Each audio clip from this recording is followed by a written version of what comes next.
We're standing right here on the county road at the west side of the property. As we're looking south, land on the left. Good county road frontage.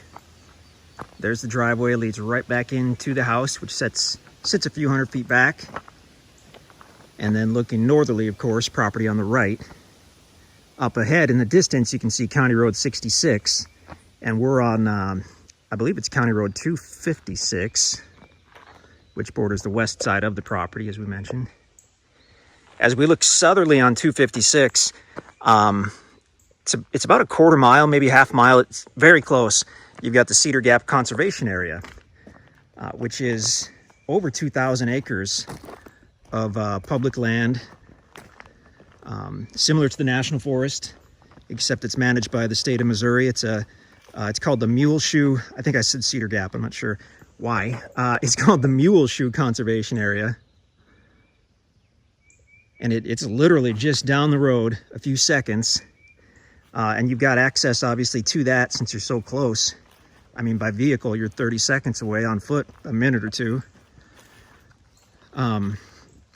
Generally open for hunting.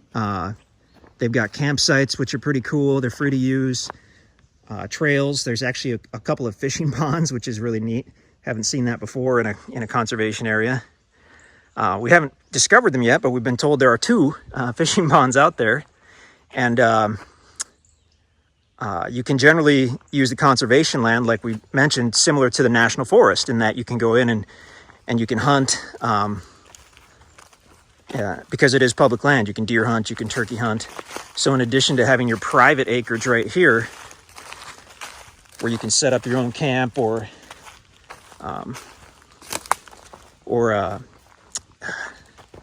build. Trying to think of a different word there. I'm not sure what it was. It's just been a long day, I guess. You can set up your own private campsite or building site on this property, and then you have easy access into thousands of acres of additional land in that Muleshoe Conservation Area. So the driveway goes back through the mature timber, very level. Got a little shed up there. And then it's actually kind of a circular driveway. We've pulled down in front of the house because that's where we wanted to park. But there is, like we said, kind of a circular driveway, which is neat. And also a bonus that we discovered right away on this. As you come toward the end of the driveway, you've actually got an area that looks like someone spent quite a bit of money excavating and leveling out. Probably for a garage or a pole barn. So you've got, they've come down about 4 feet on this corner, leveled it out, and then as the ground tapers, it meets up about where the truck is, and then the area is the same level as the house. Another cool bonus that the guys discovered.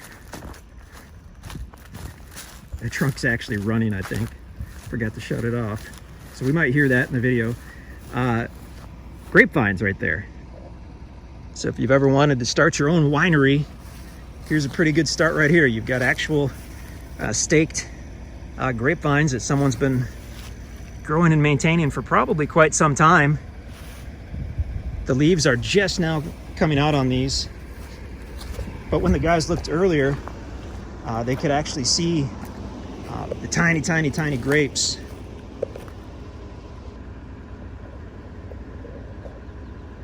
There behind that leaf there, you can kind of see those. So that's pretty cool. And then we also noticed there's another couple grapevines over here on these 4x4s. So anyway, we just wanted to give you a quick look from the county road at the property.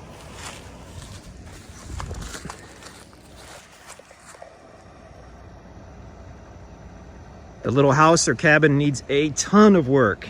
May not be salvageable. That's kind of up to the buyer to decide what they want to do there, I guess. But it does have electric on site with the meter. It does have a drilled well inside the house that we saw. We have no idea about the condition of any of this. Phone is out here. There's a phone box on the house. They had some kind of septic or sewer. We really haven't looked for that, but there are 2 bathrooms in the house. So pretty unique situation. We've never really had one like this.